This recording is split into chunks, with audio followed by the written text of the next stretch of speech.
माझं नाव राजीव आहे। आज मला अभिमान वाटायला हवा होता की माझी मुलं मोठी झाली आहेत आणि कमवू लागली आहेत, माझं पाठबळ बनत आहेत। पण काही मुलं अशा प्रकारची असतात की ज्यांनी आपल्या आईवडिलांच्या परिश्रमाला, त्यांच्या संगोपनाला विसरून टाकलेलं असतं। माझी कहाणी ही अगदी अशीच आहे। मी आणि माझी पत्नी आता वयोवृद्ध झालो होतो आणि आमची मुलं तरुण झाली होती। मला 3 मुलगे आहेत, त्यापैकी 2 मुलांचं लग्न झालं होतं, तर तिसरा मुलगा अजून अविवाहित होता। हे घर मी माझ्या रक्ताचं आणि घामाचं पाणी करून उभं केलं होतं। माझ्या पत्नीने या घराला आपल्या प्रेमाने आणि मेहनतीने सजवलं होतं आणि तिने मुलांना मोठं केलं। त्यांचं शिक्षण, वाढ सगळं काही आम्हीच केलं। आज ते एवढे मोठे झाले आहेत की आपल्या बापाच्या डोळ्यात डोळे घालून बोलायला लागलेत। आता तर त्यांना या घरात आमचं अस्तित्वही नकोसं वाटू लागलं आहे। मी आणि माझी पत्नी आमच्या खोलीत बसून एकमेकांचे सुखदुःखाचे साथीदार बनून आहोत। असंच एकदा मी आणि माझी पत्नी आमच्या खोलीत एकमेकांशी गप्पा मारत बसलो होतो। इतक्यात माझा मोठा मुलगा खोलीत आला आणि त्याने रागानेच म्हणाला, तुम्हाला काय गरज आहे या सगळ्याचा वापर करण्याची? संपूर्ण आयुष्य तर आरामात घालवलं आहे ना। आता थोडे दिवस उरले आहेत, ते असेच जातील, मरणार थोडीच आहेत तुम्ही। ही कोण्या परक्याची माणसाची नाही, तर माझ्या स्वतःच्या मोठ्या मुलाची वाक्य होती। त्याच्यासाठीच मी संपूर्ण आयुष्य वेचून टाकलं होतं। त्याच्या प्रत्येक इच्छेसाठी मी रात्रंदिवस मेहनत करत होतो। कधी कष्टांना कष्ट समजलंच नाही। मी लगेच माझ्या पत्नीच्या डोळ्यात पाहिलं, तिच्या डोळ्यात अश्रू होते। तिलाही आता समजत होतं की आपली मुलं लहान राहिली नाहीत, मोठी झाली आहेत, इतकी मोठी की आता फक्त स्वतःचा विचार करत आहेत। तिचा वृद्ध सुरकुतलेला चेहरा दुःखाने भरलेला होता आणि मी शांतपणे म्हणालो, बाळा, ही कसली भाषा बोलतेस तू? आम्ही तुझे आई वडील आहोत, तुझ्यासाठी काय काय केलं नाही का आम्ही? आणि आता तू आम्हाला शिकवतोयस की आम्ही कसे वागावं? तेवढ्यात त्याने हात उंचावून मला गप्प बसण्याचा इशारा केला आणि उद्धटपणे म्हणाला, तर तुम्हाला काय वाटतं, मी काही चुकीचं बोलतोय का? मी फक्त समजावतोय की तुम्ही वरच्या खोलीत शिफ्ट व्हा, एक खोली वाचेल, लाईट बिल कमी येईल, महागाई किती वाढली आहे, तुम्हाला काय करणार? मी म्हटलं, बाळा, अशा गोष्टी बोलू नकोस। एक काळ होता की मीच लाईट बिल भरायचो। वरच्या खोलीत उन्हाळ्यात खूप उकाडा असतो, या वयात आम्हाला ते सहन होणार नाही। तिथे लाईट जाते, इन्व्हर्टर कनेक्शन नाही, खाली जरा गारवा तरी आहे, आम्ही काही एसी वापरणार नाही, पण खालीच राहू दे, वर आम्ही जाऊ शकत नाही। तो काहीही ऐकायला तयार नव्हता, उलट म्हणायला लागला, पूर्वीची लोकं मोकळ्या अंगणात राहत होती, उन्हात राहायची, म्हणजे काही मोठं काम नाही। मी समजावलं, पूर्वीच्या घरांमध्ये झाडं होती, सावली मिळायची, आता तसं काहीच नाही। तेव्हा तो ओरडून म्हणाला, बस झालं बाबा, आम्ही 3 भावंड एकमताने ठरवलंय की तुम्ही वर राहणार आणि खालचा भाग आता आमचा आहे। खर्च खूप येतो तुमच्यामुळे आम्हाला। मी म्हणालो, माझी पेन्शनही तर तुम्हा लोकांकडेच जाते ना, त्यातून एवढंही करता येणार नाही का? तो म्हणाला, तुम्हाला वाटतं तुमचे 30,000 फार आहेत? घर खर्च लाखाच्या वर जातो, रेशन, गॅस बिल, शिक्षण, हॉस्पिटल, हे सगळं आम्हालाच पाहावं लागतं। मी शांततेने म्हणालो, मीही एकेकाळी हे सगळं पाहिलं होतं, काही तक्रार केली नाही। तुम्ही तुमच्या खोलीत एसी लावून बसता, मी काही बोललो का? इतकं म्हणताच तो रागाने फणफणला, कसे आई वडील आहात तुम्ही? तुम्हाला मुलांचं सुख नको आहे, तुम्ही फक्त स्वतःचीच काळजी करता। त्याच्या रागीट आवाजाने माझ्या पत्नीने माझा हात घट्ट पकडला। ती म्हणाली, बोलू दे त्याला, आपल्या मुलांनी आता आपल्याला लहान करून टाकले, गप्प राहणंच बरं। ती बाहेर निघून गेली। मी त्याच्याकडे बघत राहिलो, पण त्याला काहीच फरक पडत नव्हता। मी खोली बाहेर पडलो तेव्हा समोर आमची मोठी सून उभी होती। तिच्या चेहऱ्यावर सूक्ष्म हास्य होतं। ती हळू आवाजात म्हणाली, बघितलंत ना, किती वेळा सांगितलं होतं की माझ्या प्रकरणात लक्ष घालू नका। आता बघा काय परिस्थिती झाली आहे तुमची, तुमचीच मुलं तुमच्यावर ओरडतायत, हीच आहे तुमच्या मेहनतीची फळं। मी तिचं बोलणं शांतपणे ऐकत राहिलो। मला माहीत होतं ती माझ्या असहाय्यतेचा उपहास करत आहे। मी आणि माझ्या पत्नीने कधीच हिला पसंत केलं नव्हतं। ही खूपच चालाक होती। मी तिच्या घराण्याबद्दल आधीपासूनच जाणून होतो। मला कळालं होतं की तिचा स्वभाव योग्य नाही, पण माझा मुलगा तिच्या प्रेमात इतका अंधळा झाला होता की काही ऐकायलाच तयार नव्हता। त्याने 1 वर्ष आमच्याशी सतत भांडण केलं आणि शेवटी म्हणाला, लग्न करणार तर हिच्याशीच। आम्ही विरोध केला असता, पण शेवटी मुलाच्या आनंदासाठी मान्य केलं। आज त्याचाच त्रास भोगतोय। मला बाहेरच्या लोकांबद्दल काही तक्रार नाही, पण घरच्या माणसांनीच अशी वागणूक दिली, ही गोष्ट फार जिवारी लागते। तक्रार तर मला माझ्या मुलांबद्दलच होती. त्यांना मी अमाप प्रेम दिलं होतं. ज्या मुलांसाठी मी आयुष्यभर रात्रंदिवस मेहनत केली होती, मला नेहमी वाटायचं की मी त्यांची नीट काळजी घेत आहे, त्यांना चांगलं घडवत आहे. आणि मी जेव्हा त्यांच्या शिक्षणासाठी, इच्छांसाठी पैसा खर्च करत होतो, तेव्हा माझ्या मनात एकच भावना होती की हीच मुलं पुढे जाऊन माझ्या म्हातारपणाचा आधार बनतील. जेव्हा ही मुलं कमवायला लागतील, तेव्हा थोडं आपल्या आईवडिलांसाठीही करतील. पण मला कुठे माहीत होतं की मोठं झाल्यावर हीच मुलं माझं सर्वस्व ओरबाडून खातील. संध्याकाळच्या वेळी मी आणि माझी पत्नी आमचं सामान उचलून वरच्या खोलीत गेलो. ही खोली तर आम्ही जुनाट सामान ठेवण्यासाठी बनवली होती. पण कुठे माहीत होतं की एक दिवस ही आम्हालाच जुनं कबाड समजून इथे ठेवण्यात येईल. त्या खोलीत खूप उकडत होतं. पण जसं आम्ही आमच्या मुलांचं अवहेलना सहन केली होती, तसं हे गरम हवामानही सहन करत होतो. दिवस कसा तरी जात होता, पण खरी परीक्षा तर रात्री असायची. जेव्हा लाईट जायची, त्या खोलीत इतकं उकडत होतं की श्वास घेणंही कठीण झालं होतं. जीव घाबरू लागला होता. संपूर्ण रात्र आम्हाला झोप लागलीच नाही. फक्त एका कुशीवरून दुसऱ्या कुशीवर वळत होतो. जेव्हा अगदीच दमछाक झाली, तेव्हा आम्ही छतावर फिरू लागलो. थोडं चालल्यानंतर परत जाऊन झोपायचा प्रयत्न केला, पण एवढा उकाडा होता की तिथं हवा नावाची गोष्टच नव्हती. वर मच्छर तर जीव नकोसा करत होते. उभं राहणंही अशक्य होतं.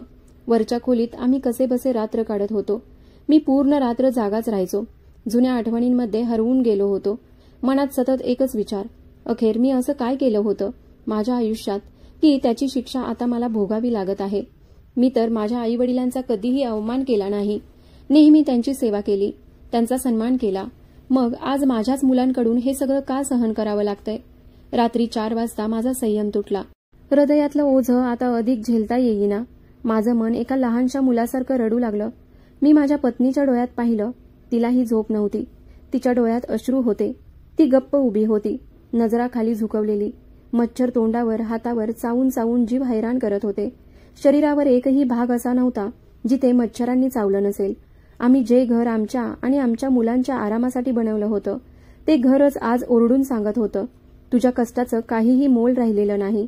त्या क्षणी मला एकच आधार वाटत होता, तो म्हणजे देव. मी पुन्हा पुन्हा देवाकडे प्रार्थना करत होतो, कृपया मदत कर, मला तुझी गरज आहे. कारण जग फक्त आपल्या अश्रूंवर हसतं, पण देवच एकटा आहे जो आपली वेदना समजतो. मी जरा तरी स्वतःला सावरत होतो. पण माझ्या पत्नीची तब्येत खूपच खराब होऊ लागली होती.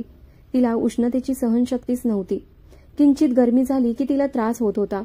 आणि हे सगळं माझ्या मुलांना माहीत असूनही त्यांनी हे सगळं जाणून बुजून केलं होतं. जणू त्यांच्या डोळ्यांवर पट्टीच बांधलेली आहे. त्यांना काहीच दिसत नव्हतं. सकाळचे 6 वाजले असतील. मी खोलीत गेलो तर माझी पत्नी शांतपणे बसून होती. मी तिला काहीच त्रास दिला नव्हता. लग्न झाल्यापासून तिला मी सर्व काही दिलं. तिची प्रत्येक इच्छा पूर्ण केली. तिला माझ्या प्रेमाने राखलं. आमचा प्रेमविवाह होता. पण आज या वयात ज्यावेळी तिला सर्वाधिक आधाराची गरज होती, मीच असहाय्य झालो होतो. मी तिच्या शेजारी जाऊन बसलो. तिच्या हातावर माझा हात ठेवला. तिला धीर देत म्हणालो, काळजी करू नको, सगळं काही ठीक होईल. देव नक्की आपल्यासाठी काहीतरी चांगलं करेल. तो आपल्याला कधीच निराश करणार नाही. पण माझी मुलं, त्यांनी मात्र मला निराश केलं होतं. ती म्हणाली, हो, देव सगळं ठीक करेल, पण मी माझ्या मुलांना शाप द्यायचं नाही असं ठरवलंय. मी नाही इच्छित की त्यांचं आयुष्य उद्ध्वस्त होवो. पण मला भीती वाटते, जर आमच्या मनातून निघालेला तळतळाट त्यांच्या नशिबात गेला तर ते यशस्वी होणार नाहीत. या वयात ते आपल्याला त्रास देत आहेत. तोंडून काही शाप निघाला नाही तरी मनातून निघणारी वेदना तीच असते. हे बोलून ती डोळ्यावर हात ठेवून रडू लागली. मी तिला जवळ घेतलं. तिचं डोकं माझ्या छातीवर टेकवलं. ती म्हणाली, तुम्हाला आठवतं का, जेव्हा आपला मोठा मुलगा झाला होता तेव्हा आपण किती आनंदी होतो. आपला पहिला वारस, आपला पहिला मुलगा, आपण किती आनंदात साजरा केला होता. तुम्ही तर खूपच अभिमानाने म्हणत होतात की मुलगा झाला. आणि जेव्हा तो चालायला लागला, मोठा झाला, तेव्हा वाटलं होतं की आपल्याला आधार मिळाला आहे. पण कसं समजलं असतं की हाच आधार एक दिवस आपल्याला बेसहारा करेल. मी म्हणालो, हो, सगळं आठवतंय. मी काहीच विचारलं नाही. आणि मला अजूनही विश्वास आहे की तो सुधारेल, नक्की पश्चाताप करेल. देव त्याला शहाणपण नक्की देईल. पण मला सगळ्यात जास्त राग त्याच्या बायकोवर येत होता. माझ्या मनात वारंवार येत होतं, या सगळ्या मागे तिचाच हात आहे. तेव्हा माझी पत्नी म्हणाली, नाही, यात कोणाचाही हात नाही, यात फक्त आपलाच दोष आहे. आपण त्याला खूप लाडात वाढवलं, खूप प्रेम केलं आणि त्यातूनच तो बिघडला. माझी आई नेहमी मला समजावत असे की मुलांना एक ठराविक मर्यादेपर्यंत प्रेम द्यावं. जर ती मर्यादा ओलांडली तर मुलं बिघडतात. पण त्यावेळेस मी तिचं ऐकलं नाही. मी म्हणत असे, आम्ही आमच्या मुलाच्या प्रत्येक इच्छा पूर्ण करतो, त्याच्या प्रत्येक हौसेसाठी झटतो. तो आमच्याशी उद्धटपणे वागत असे आणि आम्ही त्याच्या त्या वागणुकीला देखील गोड मानत होतो. म्हणायचो, बघा ना किती गोंडस बोलतो हा. जर त्यावेळेस त्याला थोडं समजावलं असतं, थोडं वळण लावलं असतं तर कदाचित आज हे दिवस पाहावे लागले नसते. माझ्या मुलाला हेही माहीत नाही की मोठ्यांशी कसं आदराने बोलावं. त्याच्या मनात जे येतं ते तो बोलतो, हे न पाहता की त्याच्या शब्दांनी समोरच्याच्या हृदयावर काय परिणाम होत असेल. अनेक वेळा लोकांनी त्याच्या वागण्याची तक्रार माझ्याकडे केली होती, पण मी उलट त्यांनाच दोष दिला आणि त्यांना गप्प बसवलं. तीही आपल्या जुन्या चुका आठवत होती आणि मीही शांतपणे सगळं आठवत होतो. काही ऐकत होतो, काही मनात बोलत होतो. तिच्या शब्दात खूप पश्चाताप होता, पण आता आमच्याकडे फक्त पश्चातापच उरला होता. सकाळी जेव्हा मी झोपेतून उठलो तेव्हा माझ्या बायकोचं संपूर्ण शरीर तापाने फणफणत होतं. ती उकाड्यामुळे आजारी पडली होती. अजून पहाटच होती तरी तिची तब्येत आणखी बिघडली होती. तिला श्वास घेण्यात त्रास होऊ लागला होता. मी पटकन खाली गेलो की माझा मुलगा तिला हॉस्पिटलला घेऊन जावा. माझा धाकटा मुलगा अंगणात सोफ्यावर बसून मोबाईलवर काहीतरी पाहत होता. तो माझ्या 3 मुलांपैकी सर्वात जास्त शिकलेला होता, त्यामुळे मला त्याच्याकडून थोडीशी तरी मदतीची अपेक्षा होती. मी त्याला म्हणालो, बाळा, तुझ्या आईची तब्येत ठीक नाही, चल तिला हॉस्पिटलमध्ये घेऊन जाऊया. तो मात्र तिरस्काराने भरलेल्या शब्दात म्हणाला, बाबा, कृपा करून माझ्यावर दया करा. माझ्याकडे इतके पैसे नाहीत की मी मम्मीचा इलाज करू शकेन आणि तुम्हालाही माहीतच आहे मी माझ्या 2 भावांइतका कमवत नाही. जेवढं कमवतो ते सगळं स्वतःच्या खर्चावर लावतो. आता जर तुमच्यावर खर्च करायला लागलो तर मी काय खाईन. त्याने ज्या पद्धतीने मला बोललं त्यामुळे माझ्या डोळ्यात अश्रू आले. असं वाटलं जणू आयुष्यभराची माझी सगळी मेहनत वाया गेली. मी म्हणालो, जर तुझ्या मनात थोडीशी जरी काळजी आहे तर थोडं तरी तुझ्या आईसाठी कर.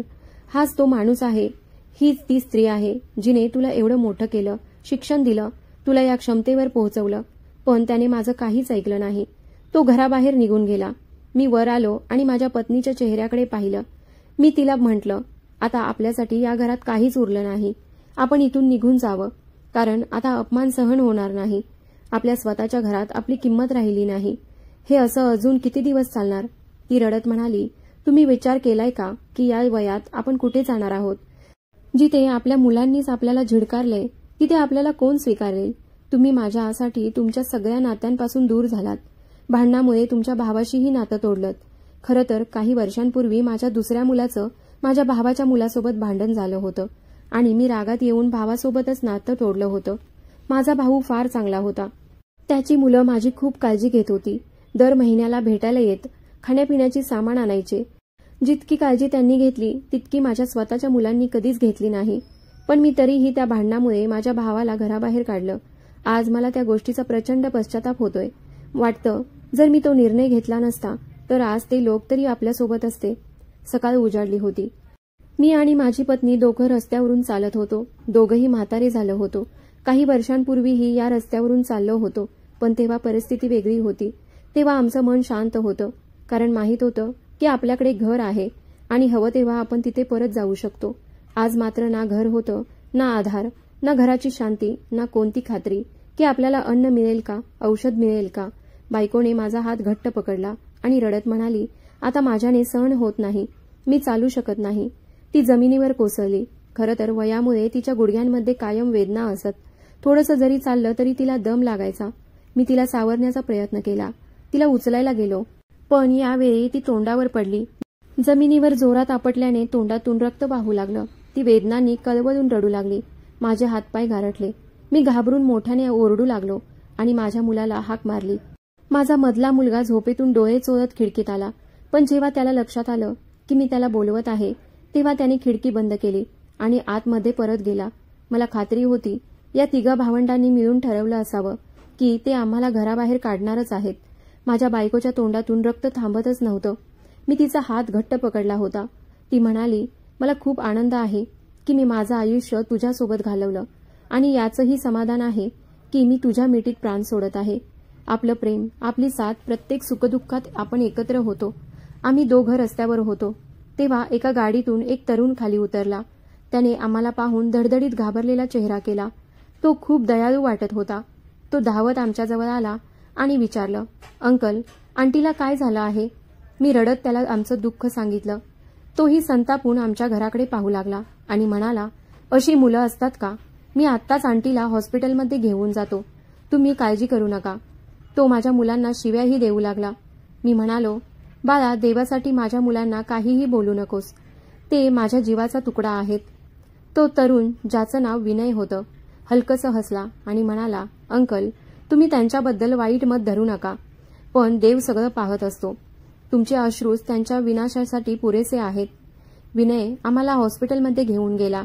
पण माझं दुर्दैव असं की माझी बायको आता या जगात नव्हती.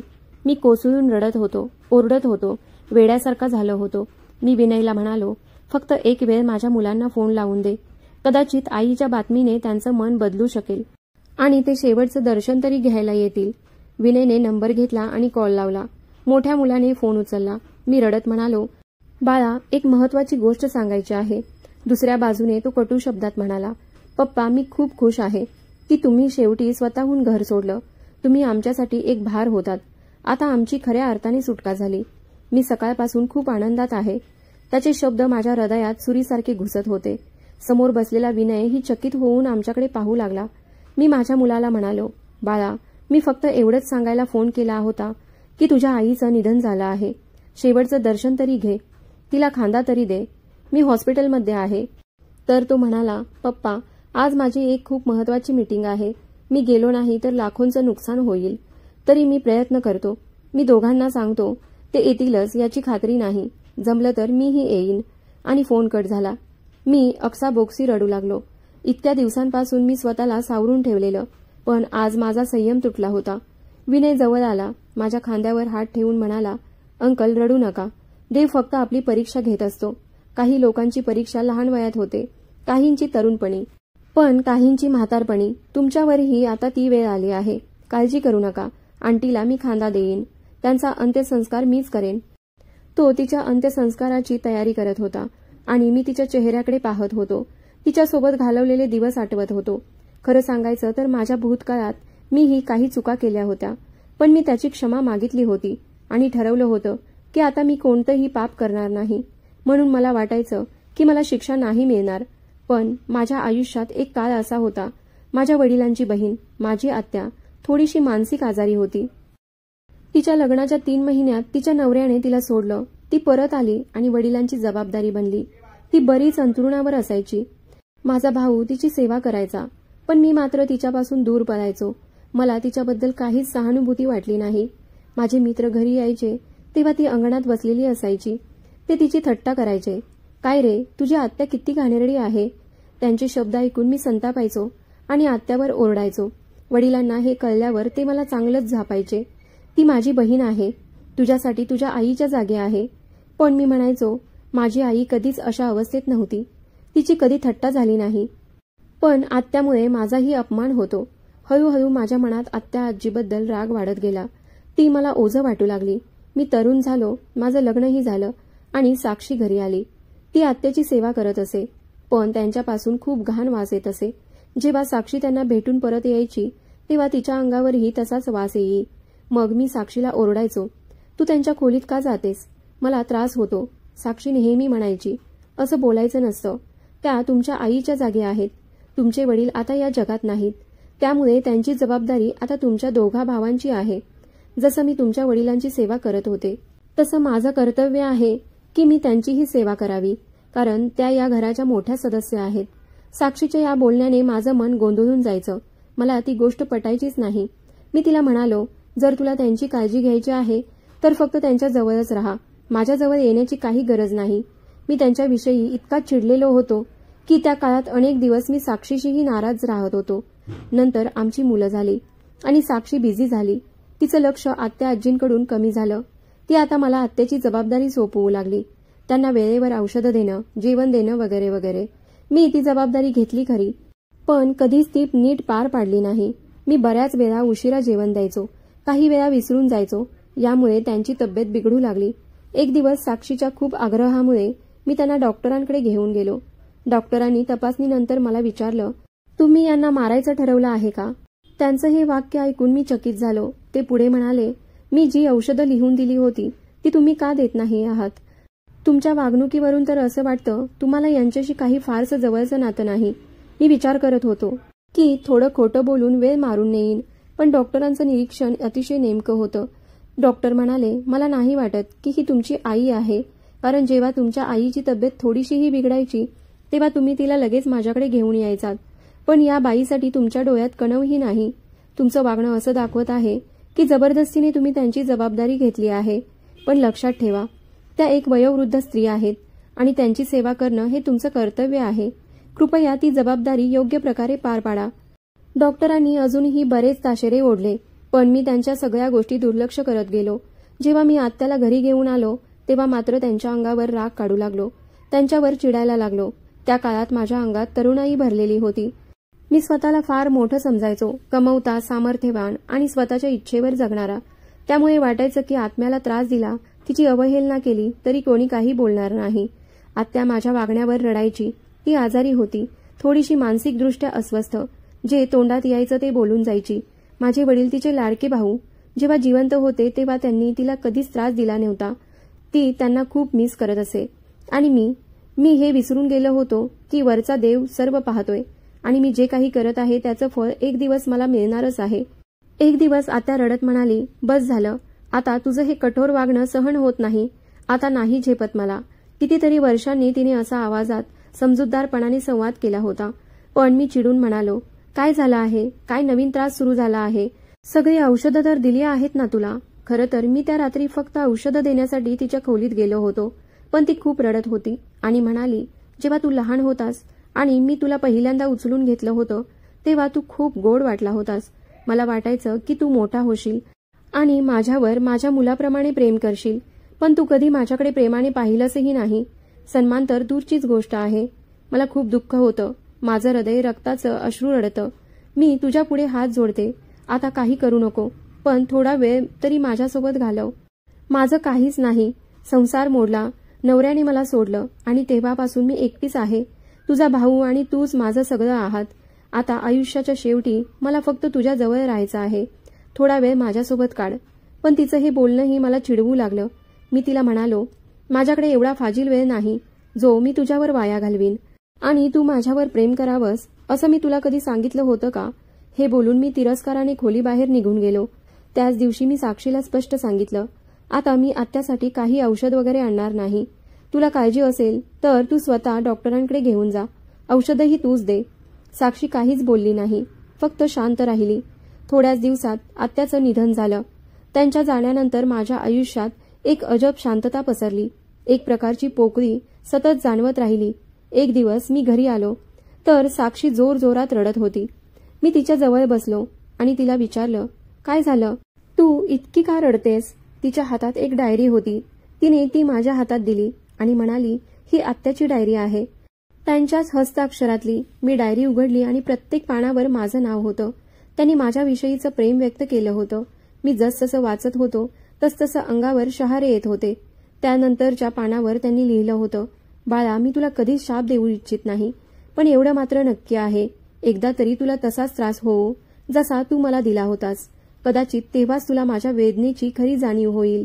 साक्षीने त्यांची सेवा खूप केली होती. कदाचित तिच्या त्या सेवेमुळेच त्या बिचारीला आपल्या मुलांनी दिलेलं अपमानाचं दृश्य पाहावं लागलं नाही. पण मी मात्र एकटा पडलो होतो. मी हॉस्पिटलच्या खुर्चीवर शांत बसलो होतो आणि रडत होतो. विनय, तो मुलगा, पुन्हा माझ्या खांद्यावर हात ठेवून म्हणाला, अंकल, वाटतं जुन्या आठवणीत हरवून गेलात. आता सगळं जुनं विसरा आणि वर्तमान काळाकडे पहा. मी त्याला विचारलं, बाळा, तू किती शिकलेला आहेस? तो हसत म्हणाला, जास्त नाही, पण अनुभव खूप आहेत. लहान वयात आई वडील गेल्यावर एकट्याने मेहनत करून हे सगळं मिळवलं आहे. मी विचारलं, जर आपण आई वडिलांशिवाय एखाद्याला त्रास दिला तरी ही शिक्षा मिळते का? तो गंभीर होऊन म्हणाला, अंकल, मी एक गोष्ट शिकलोय. आपल्या आई वडिलांनी आपल्या डोक्यावर जी जबाबदारी सोपवली असते ती कोणाचीही असो, भाऊ, बहीण किंवा कुठलाही माणूस, ती आपली जबाबदारी बनते. आपण ती जबाबदारी निभावली पाहिजे, अगदी तशीच जशी आपल्या आई वडिलांनी निभावली होती. हे बोलून तो शांत झाला आणि मला माझ्या प्रश्नाचं उत्तर मिळालं. जर मी माझ्या आत्यासोबत चांगलं वागलो असतो तर आज माझी मुलं माझ्याशी इतकं वाईट वागली नसती. पण यात फक्त ती गोष्ट जबाबदार नव्हती. मीच माझ्या मुलांना खूप लाडात वाढवलं होतं. त्यांच्या प्रत्येक हट्टाला मी हो म्हणत गेलो. जेव्हा ते मला उलट बोलायचे तेव्हा मी हसून साक्षीकडे पाहत म्हणायचो, पाहिलंस का किती गोंडस वाटतंय त्याचं बोलणं. जर त्याच वेळी मी त्यांना शिस्त लावली असती, त्याच वेळी त्यांना समजावलं असतं तर आज ते माझ्या डोळ्यात डोळे घालून बोलले नसते. आज तर असं वाटतंय की मी त्यांचा बाप नाही तर तेच माझे बाप आहेत. आणि जर मी काही बोललोच तर ते मजेने तोंडावर उत्तर द्यायचे. लहानपणी तर तुम्हीच आमच्या बोलण्याने खूप आनंदी व्हायचात. मग आता असं काय झालं की तुम्हाला आमचं प्रत्येक बोलणं टोचायला लागलं आहे. माझी मुलं मला असं विचारायची तेव्हा मी त्यांना समजावायचो, मी तुमच्यापेक्षा मोठा आहे, तुमचा वडील आहे. पण ते म्हणायचे, लहानपणी तर कधीच तुम्ही हे आम्हाला समजावलं नाही. मग आता काय गरज आहे. आम्ही जे काही करू ते आमच्या मर्जीने करू. आता माझ्या हातात काहीच राहिलं नव्हतं, फक्त पश्चाताप. ते माझ्या हातातून निसटून गेले होते. माझी 2 मुलं मोठ्या हुद्द्यावर नोकरी करत होती, पण तरीही त्यांची नजर नेहमी माझ्या पेन्शनवरच असायची. ज्या दिवशी माझी पेन्शन यायची त्या दिवशी ते माझ्या शेजारी बसायचे, गोड गोड बोलायचे. म्हणूनच मलाही पेन्शन येण्याचा दिवस आवडायचा, कारण हाच तो दिवस असायचा जेव्हा माझ्या मुलांशी मला थोडा वेळ बोलता यायचं. पण जर त्याखेरीज मी कधीही त्यांना म्हटलं, माझ्याजवळ थोडा वेळ बसा, ते म्हणायचे, आमच्याकडे वेळ नाही, आम्ही तुमच्यासारखे रिकामटेकडे नाही आहोत, आमच्याकडे खूप कामं असतात. कधी तर चिडून तिरस्काराने म्हणायचे, तुमच्यावर पैसे घालतो आणि तुम्ही अय्याशी करता. मी विचार करायचो, ही कोणती अय्याशी, कारण घरात येणारा सर्व पैसा मी त्यांच्या पत्नीच्या हातातच देत असे. माझ्यासाठी काही उरतही नव्हतं. त्यांच्या कमवलेल्या पैशांवर हक्क फक्त त्याच्या बायकोचा असायचा. असंच त्यांना वाटायचं. माझी तब्येत खूपच खराब झाली होती. माझा मोठा मुलगा तर त्याच्या बायकोच्या तालावर नाचत असे. धाकट्या मुलाला आईवडिलांची कोणतीच पर्वा नव्हती. त्याला फक्त स्वतःची बायको आणि त्याची मुलं प्रिय होती. आणि सर्वात लहान मुलगा, त्याला फक्त त्याच्या शिक्षणाचीच काळजी होती. माझं जीवन जणू एखादी शिक्षा बनलं होतं, आणि तीही माझ्याच हातांनी तयार केलेली शिक्षा. त्या दिवशी हॉस्पिटलमध्ये मी खूप वेळ बसून रडत होतो. मी माझ्या पत्नीला पाहत होतो, जी कधी काही आपल्या लहानग्या मुलांच्या बोटांना हातात धरून आनंदाने हसायची, त्यांना ममतेने कवेत घ्यायची. आज ती या जगातून निघून जात होती तेव्हा तिच्या एकाही मुलाला तिला शेवटचं पाहण्याचीही इच्छा नव्हती.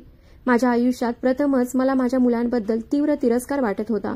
प्रथमच मला त्यांच्यापासून घुसमट जाणवत होती. आणि प्रथमच मला मनातून वाटलं, देव त्यांच्या नशिबातही अशीच संतती लिहो, जेणेकरून त्यांना कळेल की आपल्या आईवडिलांचं दुःख काय असतं आणि त्यांच्या अपेक्षांचा संहार किती वेदनादायक असतो. विनय म्हणाला, अंकल, आता तुम्ही माझ्यासोबत माझ्या घरी या. या जगात माझंही कुणी नाही आणि तुमचंही नाही. मी सुरुवातीला नकार दिला. माझं कोणावर ओझं बनणं मला मान्य नव्हतं. दुसरी गोष्ट म्हणजे तो मला ओळखतही नव्हता आणि तरीही मला त्याच्या घरी घेऊन जायचं म्हणत होता. पण त्याचा माझ्यावर खूप मोठा उपकार होता. मी कधीही कोणाचा उपकार घेत नव्हतो. काही वेळ तसाच बसून होतो तेव्हा मला चक्कर यायला लागली. डोळ्यांसमोर अंधार पसरला आणि मी रस्त्यावरच बेशुद्ध झालो. जेव्हा मला शुद्ध आली तेव्हा मी विनयच्या घरी होतो. तो माझ्या पायाशी बसला होता. तो म्हणाला, अंकल, माझ्या आईवडिलांचं निधन खूप वर्षांपूर्वीच झालं, पण जेव्हा मी तुम्हाला आणि आंटीला पाहिलं तेव्हा वाटलं, माझे आईवडील परत मिळाले आहेत. मला तुमची खूप गरज आहे. तुम्ही माझ्या डोक्यावर हात ठेवा. मला माझा मुलगा म्हणा. आईवडिलांच्या प्रेमासाठी मी आतून फार तळमळतोय. तो रडत होता. तेव्हा मला समजलं, हा मुलगा किती दुःखी आहे. मी त्याला कवेत घेतलं आणि म्हणालो, माझ्या स्वतःच्या मुलांनी मला कधी इतकं प्रेम दिलं नाही. तू अनोळखी असूनही मला इतका मान देतोस. जर माझा मुलगा म्हटल्याने तुला समाधान मिळत असेल तर मी तुला नक्कीच माझा मुलगा मानेन. दिवस पुढे सरकत गेले. मी विनयच्या घरी राहत होतो. थोडा काळ गेला आणि मग मला कळालं की माझ्या मुलाचं जीवन संकटात सापडलं आहे. माझा मोठा मुलगा जो मोठ्या पदावर होता तो लाच घेताना पकडला गेला आणि त्याची नोकरी गेली. पोलिसांनी त्याला अटकही केली. दुसऱ्या मुलाचीही नोकरी गेली आणि तिसऱ्या मुलाचा अपघात झाला. तो अंथरुणाला खिळून राहिलाय. मला असं काहीच नको होतं, पण कदाचित देवाने त्यांना शिक्षा द्यायचं ठरवलं होतं. त्या दिवशी मी त्यांच्या घरी गेलो तेव्हा त्यांनी मला पाहून धक्काच खाल्ला. त्यांना वाटलं होतं की मी हरवून गेलो आहे. माझा मोठा मुलगा धावत आला. मला मिठी मारून रडायला लागला. मीही त्याला मिठी मारली. मला जाणवत होतं त्याची अवस्था खरंच वाईट आहे. तो माफी मागत होता. माझी बाकीची 2 मुलंही माझ्या पायांवर पडली आणि म्हणाली, पप्पा, आम्हाला माफ करा. आम्हाला माहीत नव्हतं की तुमचं जाणं आमचं आयुष्य असं बदलून टाकेल. आम्ही कितीतरी वेळा तुम्हाला शोधण्याचा प्रयत्न केला, पण तुम्ही मिळालाच नाहीत. आता तुमच्याशिवाय आम्ही नाही राहू शकत. माझ्या सुनेलाही आता रडू आलं होतं. तीही माफी मागत होती. मी त्यांना माफ केलं, कारण निसर्गानेच माझा हिशेब घेतला होता. पण मी त्यांना स्पष्ट सांगितलं, मी आता तुमच्यासोबत राहणार नाही. ते गहिवरले, म्हणाले, पप्पा असं म्हणू नका. पण मला माहीत होतं, जेव्हा मी एकटा होतो तेव्हा विनय माझ्यासोबत होता, म्हणून मी आजही विनय सोबत राहतो आणि अधूनमधून माझ्या मुलांना भेटायला जातो. माझी मुलं आता बदलली आहेत, ती पूर्वीसारखी राहिली नाहीत. मित्रांनो, तुम्हाला ही कथा आवडली असेल तर व्हिडिओला लाईक करा, चॅनलवर नवीन असाल तर सबस्क्राईब करा आणि बेल आयकॉन नक्की दाबा, जेणेकरून पुढील अपडेट सर्वात आधी तुम्हाला मिळेल. धन्यवाद.